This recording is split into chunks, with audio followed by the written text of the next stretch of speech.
They say the devil lives in Boston, but he doesn't wear a cape or carry a pitchfork. He wears a three-piece suit, and his name is Aurelie Vane. On the night of November the 14th, the entire police scanner for District 4 went silent. Not because there was no crime, but because the police were told to look away. Why? Because a waitress named Clara was found bleeding in an alleyway, and when Aurelie Vane saw her face, he didn't call an ambulance. He made a phone call that locked down the entire eastern seaboard. By dawn, every man in the city didn't just fear for his job, he feared for his life. This isn't a fairy tale. This is what happens when you touch the only thing a monster loves. The rain in Boston didn't wash things clean. It just made the grime slicker. Clara Mitchell hated the rain. It meant the wealthy patrons of the Obsidian, the city's most exclusive underground lounge, would track mud across the marble floors she had just polished. It meant her tips would be damp, and her walk to the bus stop at 3 a.m. would be miserable. Clara was 23, invisible and exhausted. She wasn't the type of girl men wrote sonnets about. She was the girl who remembered that Mr. Henderson liked his bourbon neat, and that the terrifying man in booth 4 didn't like to be asked if he wanted a refill. He would simply nod when he was ready. Booth 4. That was Aurelie Vane's table. Everyone knew the name Vane. It was stitched into the city's infrastructure like a cancerous thread. Construction shipping waste management, if money moved in Massachusetts, a Vane took a percentage. Aurelie was the youngest head of the family in history, taking the throne after his father's unfortunate heart attack 3 years ago. Tonight, the air in the Obsidian felt heavy. It was a Thursday, usually a quiet night, but the VIP section was packed with sons of senators and hedge fund managers trying to play gangster. Clara, the floor manager, a nervous man named Sapphire, hissed, "Table 7 needs a bottle of Dom. Move!" Clara nodded, pushing a stray lock of dark hair behind her ear. Her feet throbbed. She grabbed the tray, navigating through the haze of cigar smoke. Table 7 was occupied by Derek Hollis. Derek was the son of a tech mogul, the kind of boy who thought the world existed to be bought. He was drunk, his tie loose, surrounded by sycophants laughing too hard at his unfunny jokes. "Here you are, gentlemen," Clara said softly, setting the champagne down. Derek looked up. His eyes were glassy and red-rimmed. He didn't look at the bottle. He looked at her. Not at her face, but at the curve of her neck. "You're new," Derek slurred, reaching out. His hand clamped around her wrist. It wasn't a caress. It was a shackle. "I've been here 6 months, sir," Clara said, her voice steady, despite the spike of fear in her chest. "Please let go." "Don't be brinkum," Derek sneered, pulling her an inch closer. The champagne bucket rattled on the tray. "How much to get you to skip the rest of your shift? My friends and I are going to a penthouse in Seaport. Better view than this dungeon." "I'm not for sale, Mr. Hollis." Clara tried to twist her arm free, but his grip tightened. His fingernails dug into her skin, sharp enough to bruise.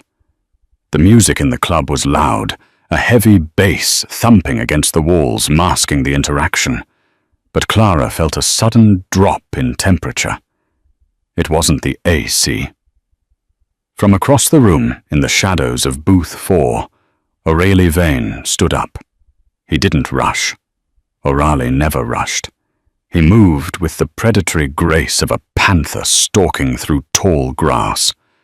He buttoned his suit jacket, a charcoal grey bespoke piece that cost more than Clara's life earnings. Derek didn't see him coming. He was too busy smirking at Clara's struggle. "Let her go." The voice wasn't loud.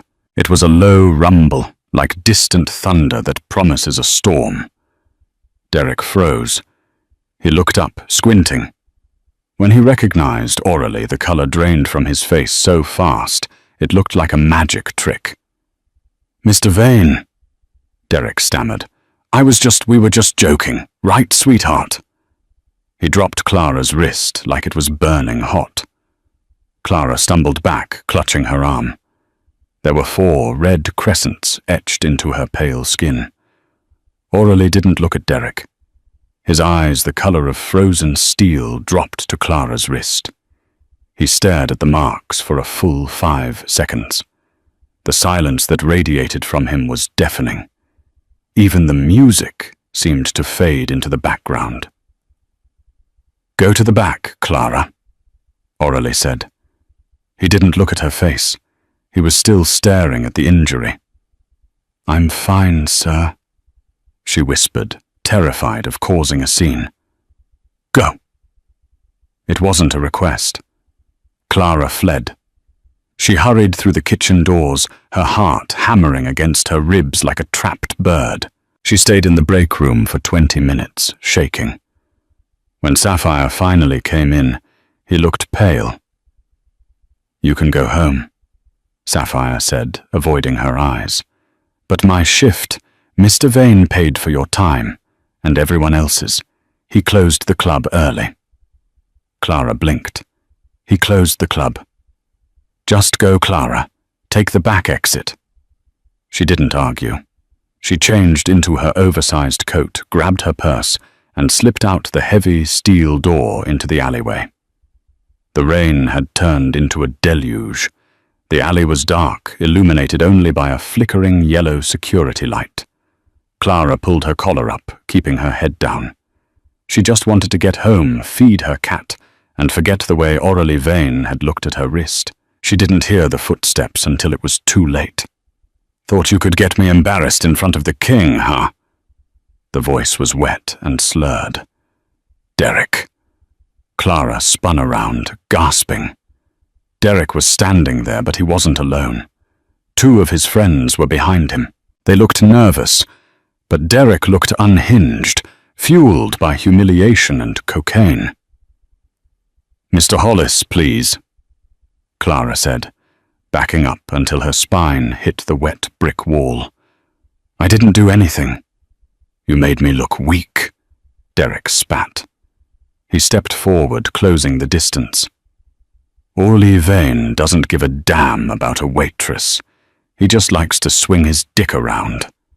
He's gone now, and you owe me an apology." Clara tried to run. She feinted left and tried to sprint past him, but Derek was faster than he looked. He grabbed her by the hair, yanking her back with a savage force that made her vision white out.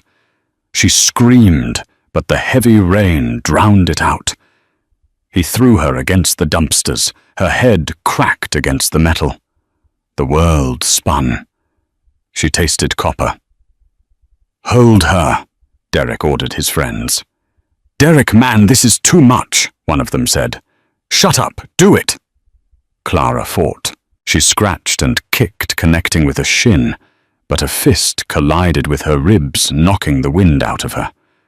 She crumpled to the wet pavement. Derek loomed over her, breathing hard. He raised a boot.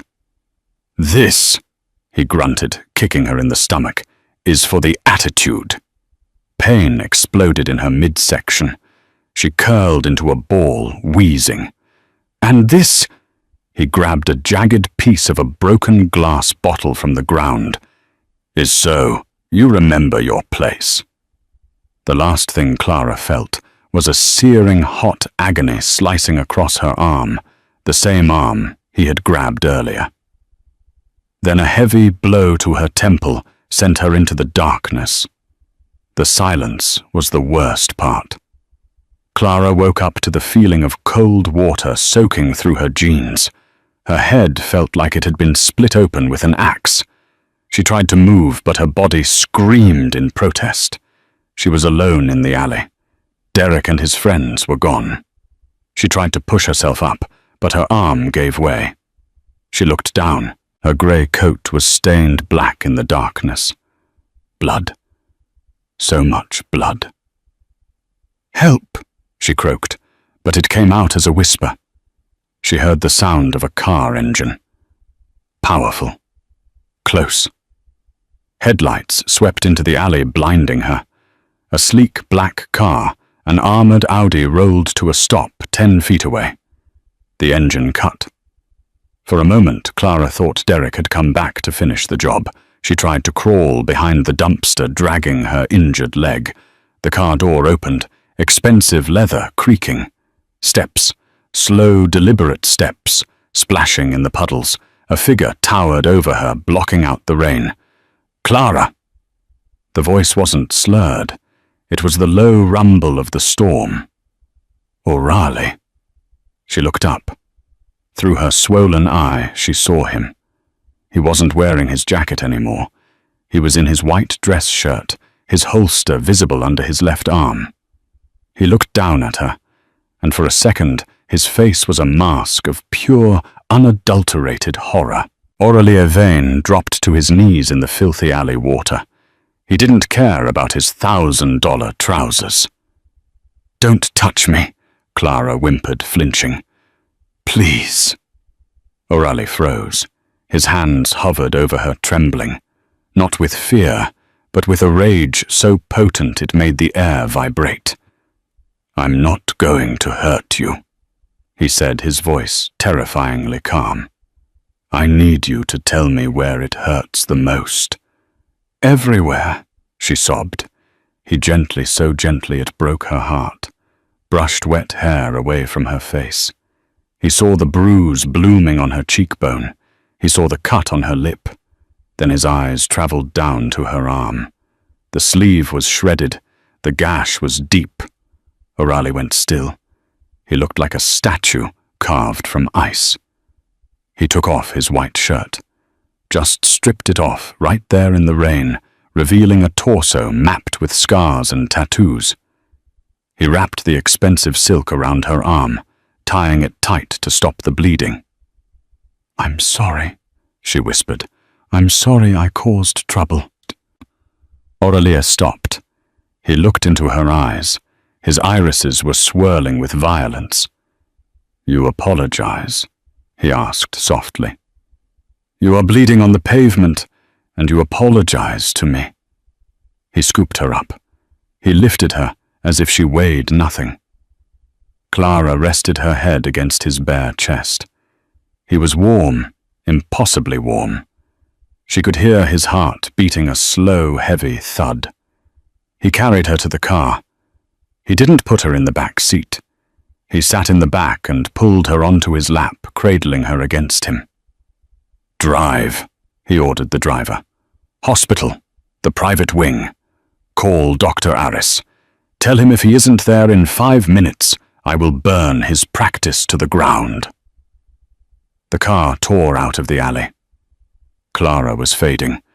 The adrenaline was wearing off, leaving only the cold. "Stay with me," Aurelie commanded. He was holding her face with one hand, his thumb stroking her uninjured cheek. "Clara, look at me." She forced her eyes open. "It hurts." "I know." He pulled her closer. His jaw clenched so hard, a muscle feathered in his cheek.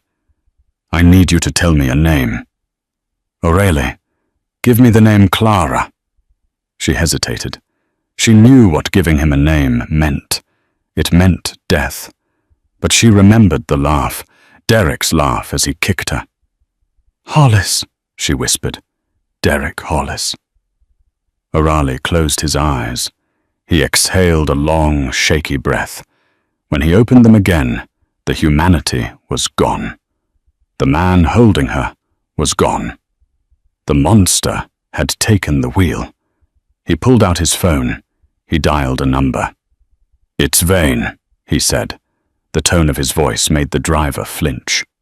"Wake up the Reapers. I want the city sealed. Nothing leaves.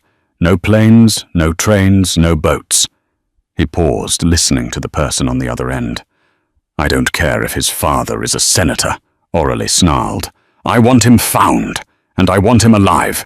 If anyone touches a hair on his head before I get there, I will kill them myself." He hung up and looked down at Clara. She was shivering violently. "Who did this to you?" he asked, though he already knew. He just needed to say it. He needed the universe to hear the accusation. "Derek," she murmured, her eyes sliding shut. Aurelie pressed a kiss to her forehead. It was a promise, a blood oath. "Sleep now, little bird," he whispered against her skin. "By the time you wake up, the world will be a very different place." The emergency room at St. Jude's Medical Center was usually a chaotic mess of overdoses and car accidents, but at 4 a.m., the entire East Wing was silent. O'Reilly had bought the silence. He stood in the hallway staring through the glass window of room 304. Inside, nurses were adjusting IV drips. Dr. Aris, the best trauma surgeon in the state, was stitching Clara's arm. O'Reilly was still shirtless, his chest smeared with Clara's blood. He hadn't washed it off. He wanted to feel it drying on his skin. He wanted to remember the metallic smell of it. "Mr. Vane," a voice came from behind him. It was Elias, his second in command. Elias was a giant of a man, an ex-Marine with a scar running down his neck. He held out a fresh black shirt and a towel. Aurelie took the towel and wiped his hands, but he ignored the shirt. "Status," Aurelie said. "We have the ports locked down. The airport security is on our payroll. They've grounded all private flights." "But," Elias hesitated. "But what?" O'Reilly turned. His eyes were dead. "Derek Hollis isn't at his apartment. We tracked his phone. It's dead. His father, Senator Hollis, just put a call into the police commissioner. He knows something is happening. He's claiming his son is being targeted by extremists." O'Reilly laughed. It was a dry, humorless sound. "Extremists. That's a new one. The senator is threatening to bring in the feds orally. If we do this, if we touch the son of a sitting senator, we are inviting a war we might not win." Aurelie walked up to Elias, invading his personal space. "Look through that window, Elias." Elias looked. He saw the small, frail girl in the bed, hooked up to machines. "That girl," Aurelie said, his voice dropping to a whisper, "makes the coffee I drink every morning. She remembers that I hate small talk. She has never asked me for a dime. Tonight, I watched a piece of filth break her because he thought she didn't matter." Aurelie turned back to the window. "If we don't burn the world for the things we love, Elias, then why are we kings? I don't care about the feds. I don't care about the senator. Find the boy." Elias nodded, understanding. "We got a ping on one of Derek's friends, the one who was with him, a kid named Toby. He's trying to buy a bus ticket to Providence." "Bring him to the warehouse," Aurelie said. "I have some questions. And Derek." "Derek is running," Aurelie said. "Rats always run when the lights come on. Put a bounty on him. 5 million. Alive." Elias's eyes widened. 5 million. Every hitman from here to Chicago will be tearing the city apart. "Good," Aurelie said. "Let them fear. By dawn, I want every man in this city to know that if they touch what is mine, there is no hole deep enough to hide in." The warehouse in the South Boston shipyard smelled of rust and old seawater. It was a place where things went to disappear. Aurelie walked in the heels of his Italian shoes, clicking against the concrete. In the center of the vast empty room, a single chair sat under a hanging bulb. Tied to it was Toby, the boy who had been with Derek.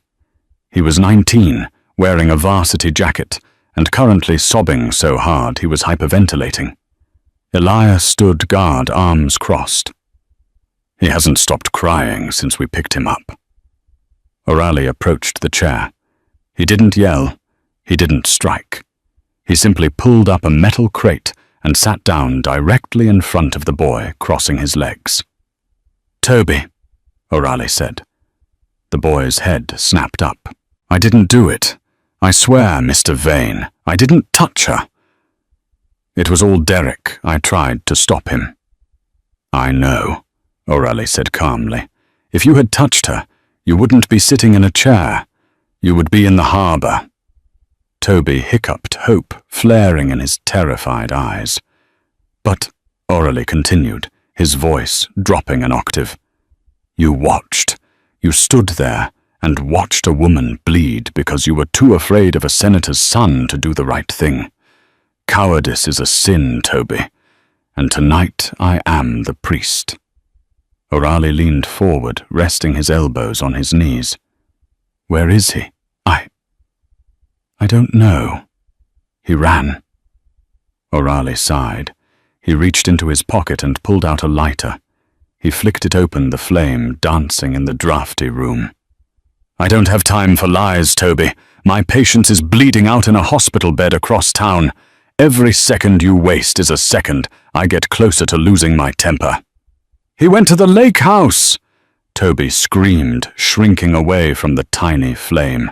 "His dad's place in the Berkshires. He said his dad has a panic room there." "Please, that's all I know." O'Reilly snapped the lighter shut. He stood up. "The Berkshires," O'Reilly mused. 3 hours away." He turned to Elias. "Get the car and call the boys. We aren't taking a stealth team. We're taking a caravan." Just then, Aurelie's phone buzzed. It was an unknown number. O'Reilly answered. "Speak." "You have made a grave mistake, Mr. Vane." The voice was cultured, smooth, and aged. Senator William Hollis. "Senator," O'Reilly said, walking toward the exit, leaving a sobbing Toby behind. "I was wondering when you'd call. I assume you know your son is a dead man walking." "My son is a troubled boy who made a mistake," the senator said, his voice tightening. "He does not deserve to die for a bar fight. Call off your dogs, O'Reilly. If you step foot on my property in the Berkshires, you won't be dealing with local police. I have Blackwater contractors on site. Federal contacts are on standby. You come for him, and you lose your empire. Is a waitress worth your kingdom?" O'Reilly paused at the warehouse door. He looked out at the rain, which was still falling in sheets. He thought of Clara's hand, how small it looked, wrapped in his bandages. He thought of the way she whispered, "I'm sorry," while bleeding. "You think this is about a waitress, William?" O'Reilly asked softly. "This is about consequence. You raised a wolf who thought he could eat the sheep without fear, but he forgot that the sheep belong to the shepherd." "You are signing your death warrant," the senator threatened. "Then bring a coffin," O'Reilly said. "Make it a double, one for me and one for your son." He hung up and threw the phone into the harbor water. "Elias," O'Reilly barked. "Load up. We're going to war." The Hollis estate was a fortress hidden deep in the woods of western Massachusetts. High stone walls, iron gates, and cameras covering every inch of the perimeter. At 3 a.m., the convoy of black SUVs rolled up the winding driveway. They didn't sneak in. They drove right up to the front gate with headlights blazing. O'Reilly sat in the lead car. He checked his gun, a matte black custom 1911. "There are 6 guards at the gate," Elias said from the driver's seat. "Mercenaries, high grade." "Go through them," O'Reilly ordered. The SUV accelerated. The gate guards raised their rifles, shouting orders to stop.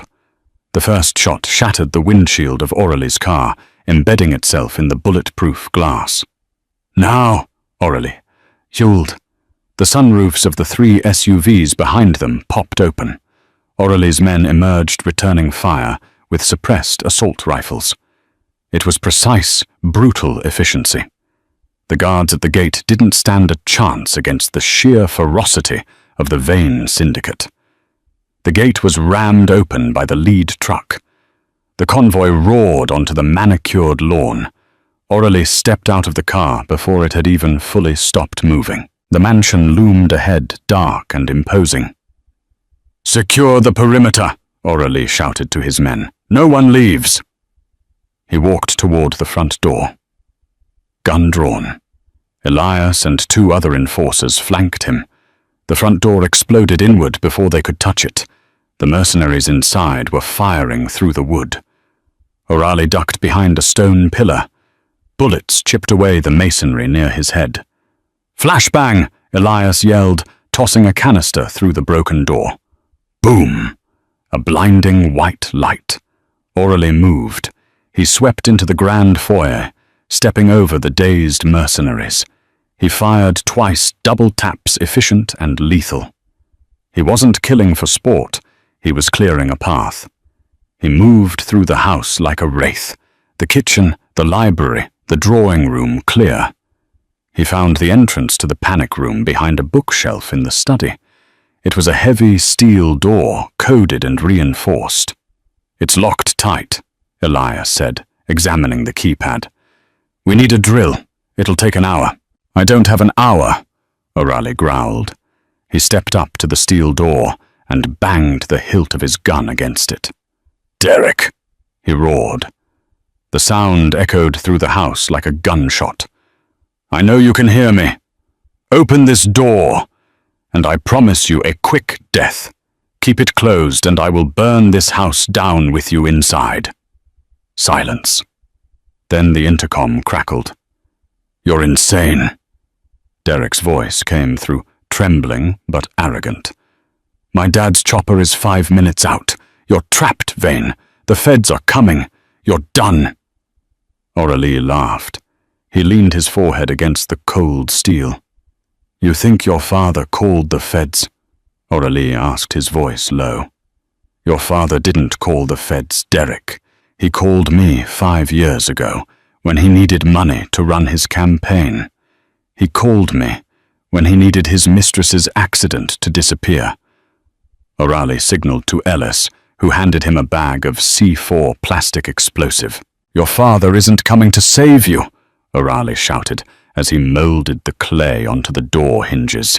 "He's trying to clean up a mess, and right now you are the mess." Aurelie stepped back. "Fire in the hole." The explosion shook the foundations of the house. Dust and smoke filled the room. The heavy steel door groaned and fell inward with a deafening crash. Aurelie walked through the smoke. Derek was huddled in the corner of the panic room holding a small pistol. He was shaking so badly he could barely hold it up. "Stay back!" Derek screamed. Aurelie didn't stop. He walked right up to the gun barrel. He reached out, grabbed the slide of the pistol, and wrenched it from Derek's grip, tossing it aside like a toy. Derek scrambled back, pressing himself against the wall. "Please, I have money, I have." Aurelie grabbed him by the throat and slammed him against the wall. "You hurt her." Aurelie hissed his face inches from Derek's. "Why?" Derek's eyes were wide, weeping. "I didn't mean to. She was just a waitress. Why do you care? She's nobody." "She is everything," Aurelie roared. He raised his fist. "Wait!" Derek shrieked. "Wait! It wasn't just me. I was told to do it." Aurelie froze. His fist hovered in the air.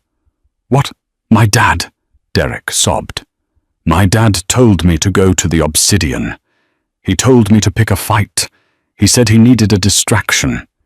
He said if I caused a scene, you'd be focused on me, and he could move the shipment through the docks tonight." The air left the room. Aurelie slowly lowered his hand. He released Derek's throat, letting the boy slide to the floor. It was a setup. Clara hadn't just been a victim of a drunk boy. She had been collateral damage in a political game. Senator Hollis had used his own son as bait to draw Orali away from the city so he could move illegal cargo through Vane territory without inspection. The rage that filled Orali now was cold. It wasn't the fiery anger of a lover. It was the glacial, calculated wrath of a king. "Your father," Aurelia said quietly, "sent you to die." Derek looked up, confusion and heartbreak mixing on his face. "No. He said he'd protect me." "He used you," Aurelia said. "He knew I would come for you. He sacrificed his pawn to save his queen." Aurelia turned his back on Derek. "Elias," Orali said into his radio, "don't kill the boy." "Sir, tie him up. Put him in the trunk. We aren't done."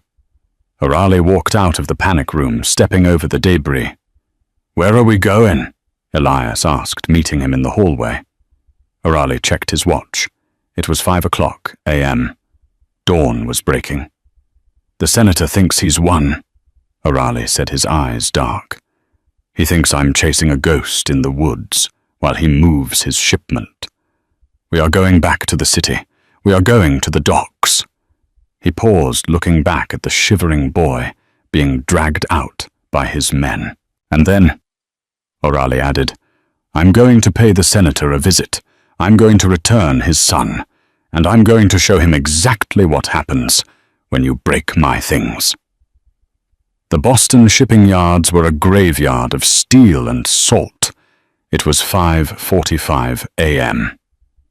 The time of day when the city is greyest, caught between the death of the night and the birth of the morning. A thick, briny fog rolled off the Atlantic, obscuring the rows of rusted shipping containers that stacked high into the sky like jagged teeth. Aurelie Vane stood on the corrugated metal roof of Warehouse 4, the wind whipping his coat around his legs. Beside him, Elias adjusted the scope of a long-range rifle, peering down into the canyon of Dock 4. Below them, the scene was a hive of illicit activity. It wasn't a drug deal. It was something far more desperate. Men in unmarked tactical gear, private military contractors hired by the highest bidder, were frantically moving heavy waterproof crates from the hull of a battered fishing trawler into the back of 3 armored transport trucks. "I see it," Elias murmured, the lens of his scope reflecting the dull morning light. "It's not product, boss. It's bearer bonds, gold bars, cash. Senator Hollis isn't smuggling. He's liquidating. He's cashing out the city's infrastructure fund to bankroll his run for governor." Aurelie stared down, his eyes devoid of any warmth. "He didn't just sell his son," he said, his voice a low rumble that vibrated in his chest.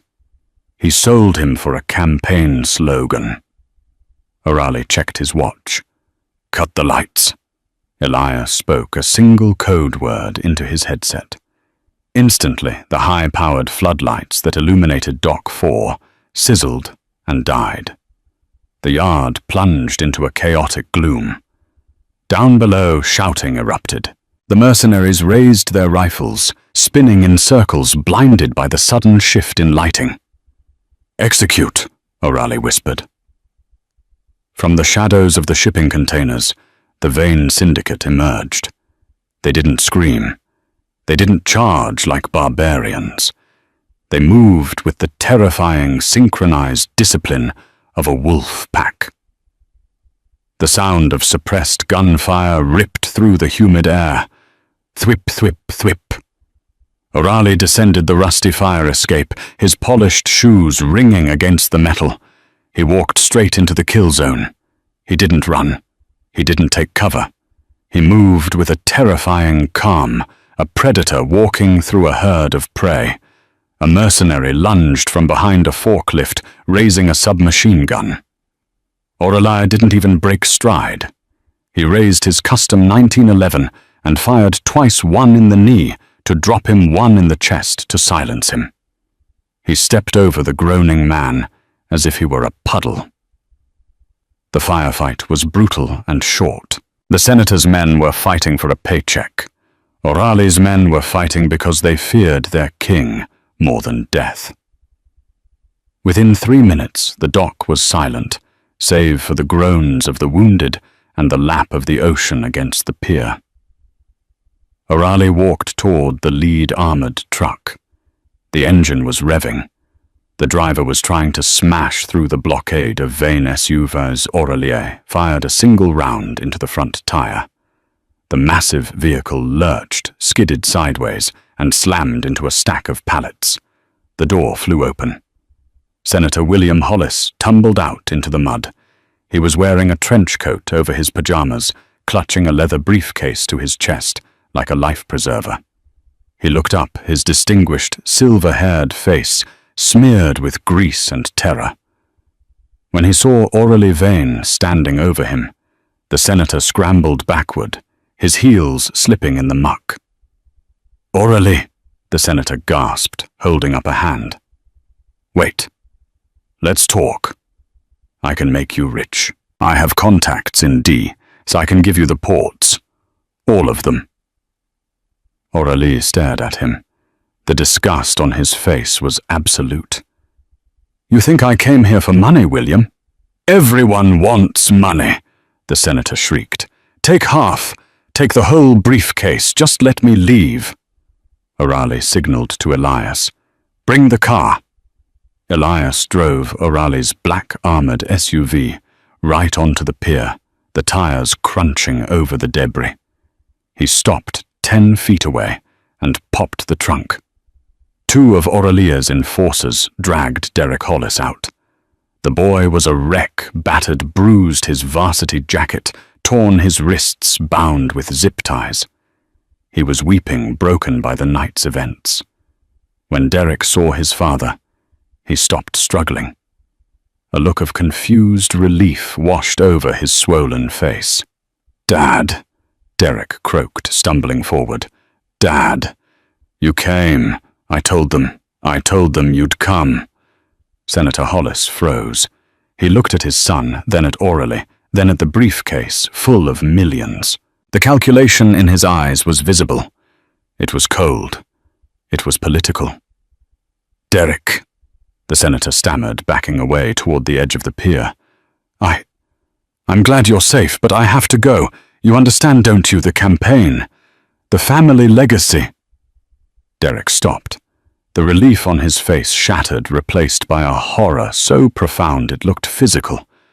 You're leaving me with him." Orali stepped between them. He pulled a knife from his belt and sliced the zip ties on Derek's wrists. "Tell him, William," Orali said, his voice echoing off the metal containers. "Tell your son why he was at the Obsidian last night. I sent him to have a drink." The senator lied, his voice high and shrill. "Liar!" Orali snarled. He turned to Derek. "He sent you to provoke me. He needed a distraction. He knew if you touched my waitress, I would hunt you. He knew I would leave the city to find you. He served you up on a silver platter to keep my eyes off this shipment."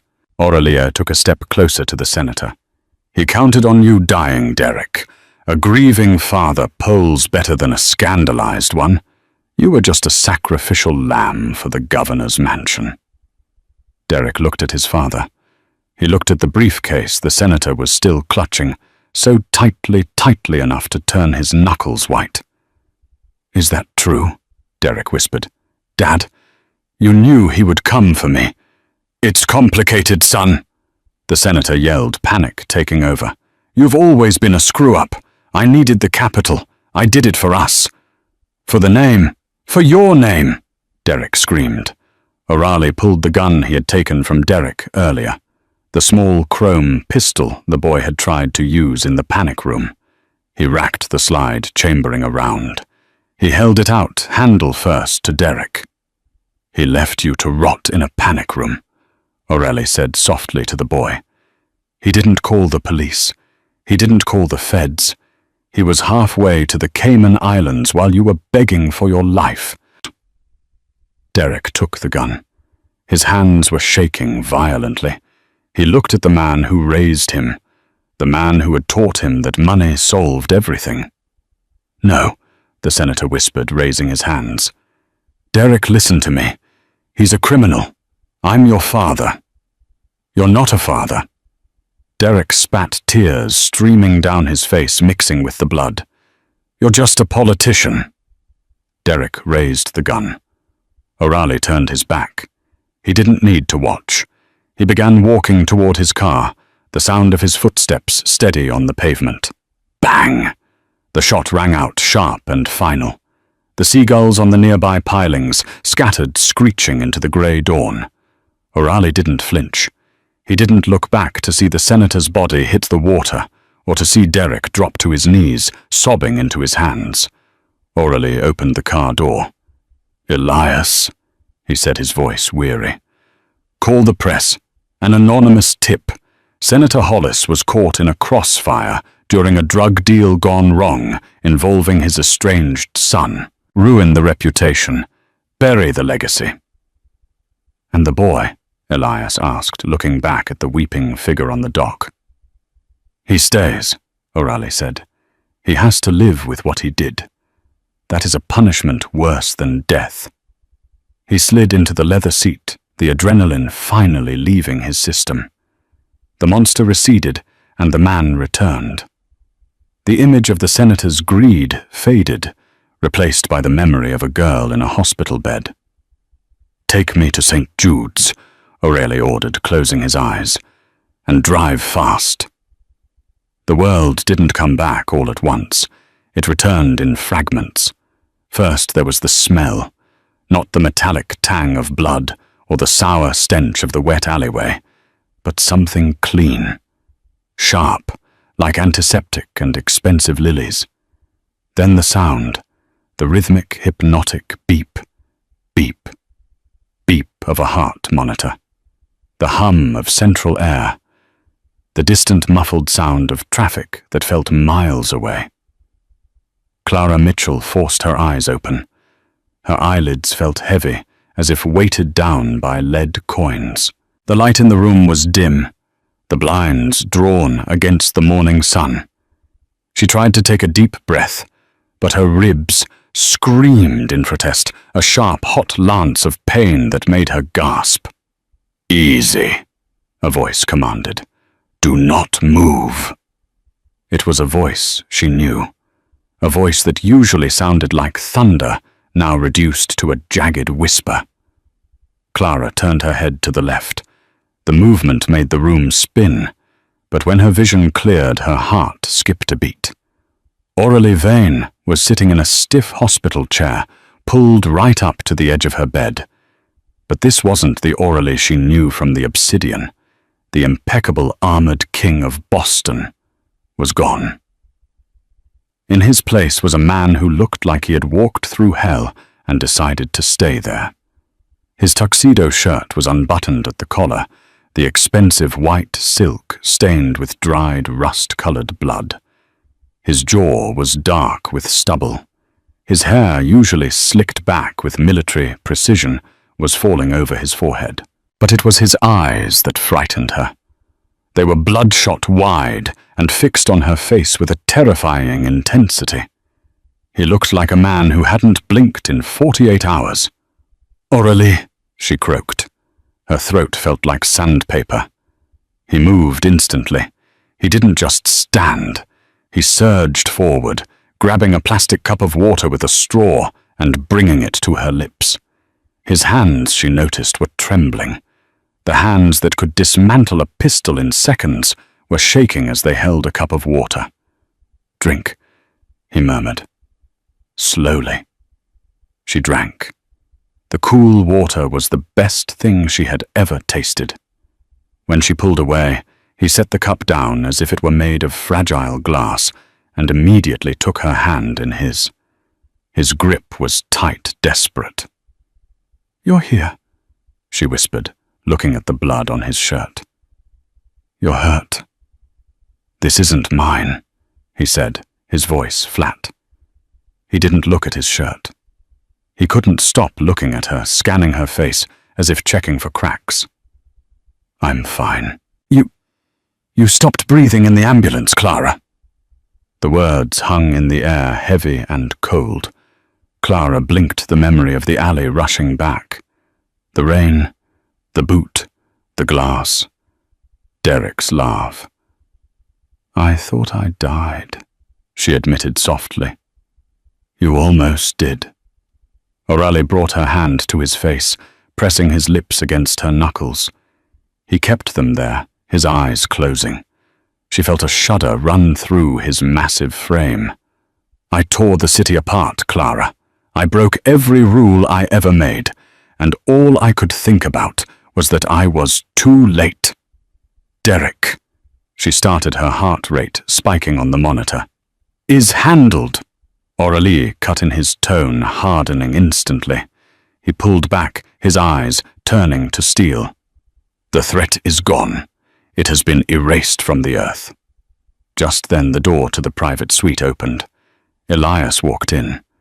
The giant enforcer looked tired, but when he saw Clara was awake, he let out a breath he seemed to have been holding since yesterday.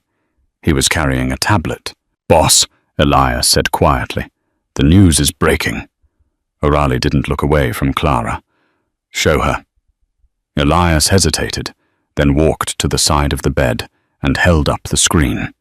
It was the front page of the Boston Globe. The headline was bold black and screaming. "Senator Hollis dead in Port Authority shootout. Link to drug cartels suspected. Son Derek Hollis taken into federal custody." Clara read the words, but her brain struggled to process them. Senator Hollis, one of the most powerful men on the eastern seaboard. Dead. "You did this," she whispered, looking from the screen to Aurélie. "Aurélie, you killed a U.S. senator." "He was moving stolen bearer bonds," Aurélie said calmly, as if discussing the weather. "He used his son to lure me away so he could move his shipment. He let you get hurt. He ordered you to be hurt just to create a distraction." Aurélie stood up then. He loomed over the bed, his presence filling the sterile room. "I told you, Clara, if they touch what is mine, I will burn the world." The senator thought his title would protect him. He thought the law applied to me. Aurelia's lip curled. He was wrong. Clara looked at him. She should have been terrified. She was looking at a mass murderer, a man who had declared war on the government for the sake of a waitress. But she didn't feel fear. She felt a profound, overwhelming sense of safety. For the first time in her life, she wasn't the invisible girl. She was the reason the city was burning. "And Derek?" she asked. "He is alive," Aurélie said, though the word clearly tasted bitter to him. "He is in federal custody. He will spend the next 30 years in a cell knowing that his father used him as bait. Death would have been a mercy. I didn't feel like being merciful." Clara lay back against the pillows, her mind reeling. "Everyone will know it was you. Everyone who matters knows," Aurélie said. "The police know. The feds know. But they won't touch me. Because the senator was dirty, and I have the evidence to prove it. I did their job for them. By tomorrow, I won't be a suspect. I'll be a concerned citizen who tipped them off." He reached into the pocket of his bloodied trousers and pulled out a set of heavy brass keys. He placed them on the bedside table next to the morphine drip. "What are these?" Clara asked. "I fired Sapphire," Aurélie said. Clara blinked. "The manager. He let you walk out that back door. He knew Derek was waiting. He was a coward." Aurélie tapped the keys on the table. "These are the keys to the obsidian and the deed to the building." "Aurélie," Clara started trying to sit up again, ignoring the pain. "I can't. That's insane. I'm a waitress." "No," Aurélie said firmly. He leaned down, placing a hand on either side of her head, boxing her in. His face was inches from hers. "You are not a waitress. You are the woman who brought the vain syndicate to its knees without firing a shot. You are the only person in this city who sees me Clara, not the money, not the monster. Me." He brushed a thumb over her bruised cheekbone. "I don't want you serving drinks anymore," he whispered. "I want you to own the place where they are poured. I want you to walk into that room and know that no one can ever make you feel small again. I am giving you a kingdom, little bird. All you have to do is learn to fly." Clara looked at the keys. They were cold and heavy. They represented power. They represented a life she never thought she could have. A life of danger, yes, but a life of respect. She looked up at Aurelie. She saw the question in his eyes. He was offering her a way out or a way in. She could take a payout and disappear to a farm in Vermont. Or she could take the keys. She reached out with her uninjured hand and curled her fingers around the brass. "I don't know the first thing about running a club," she whispered. A slow, wolfish grin spread across Auralie's face, the first genuine smile she had ever seen him wear. "I'll teach you," he promised. "I'll teach you everything." 6 months later. The reopening of the Obsidian was not just a party. It was a coronation. The winter had turned to spring, and the Boston air was crisp and clear. Outside the club, a line of black limousines stretched down the block. Paparazzi were fighting for position behind the velvet ropes, their flashbulbs popping like strobes in the night. Inside, the transformation was absolute. The basement lounge was no longer a dungeon of smoke and shadows. It had been reborn. The walls were upholstered in deep emerald velvet. The floors were black marble that shone like water, and the lighting was warm, golden, and flattering. On the mezzanine balcony overlooking the sea of dancers, Clara stood watching her empire. She wore a backless gown of liquid silver that clung to her curves like a second skin. Her dark hair was swept up, revealing the long, elegant line of her neck. But she didn't hide the scar. The jagged, pale line that ran down her left forearm was visible for the world to see. Some women would have covered it with long sleeves or makeup. Clara wore it like a diamond. It was the mark of her survival. It was the receipt for the price that had been paid for this life. "They're afraid of you," a voice rumbled in her ear. Aurelie stepped up behind her. He slid his arms around her waist, pulling her back against his chest. He felt solid, warm, and immovable. He was wearing a bespoke tuxedo, looking every inch the king of the city. "Let them be afraid," Clara said, her voice steady and cool.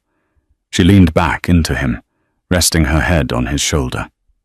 "Fear keeps the glass from breaking." She looked down at the crowd. She saw the new police commissioner raising a glass of scotch. She saw business tycoons who used to snap their fingers at her for a refill now looking up at the balcony with reverence. She saw Sapphire's replacement, a sharp woman named Beatrice, managing the floor with military efficiency. Clara wasn't serving the champagne anymore. She was the one they were toasting. "Do you regret it?" Aurelie asked softly, his lips brushing the sensitive spot behind her ear. The normal life, the quiet. Clara thought about it. She thought about the bus rides in the rain. She thought about the invisibility. Then she looked at the man holding her, the man who had destroyed a dynasty, because she had scraped her knee. "I never had a normal life, Aurelie," she said, turning in his arms to face him. She placed her hands on his chest, feeling the steady thud of his heart. I was just waiting for my life to start. O'Reilly stared down at her, his eyes full of a dark, consuming worship. "And has it?" "It has," she whispered. He kissed her then. It wasn't the tentative kiss of a suitor. It was the claiming kiss of a husband, a partner, a lover. It happened in full view of the club. The music seemed to swell the bass, vibrating through the floorboards. Below them, the city of Boston continued to spin. Deals were made in the shadows. Money changed hands and secrets were whispered in the dark. But up on the balcony, the king and queen stood untouchable. Aurelie Vane had been feared for a decade. But as he looked at Clara glowing in the golden light, he knew the truth.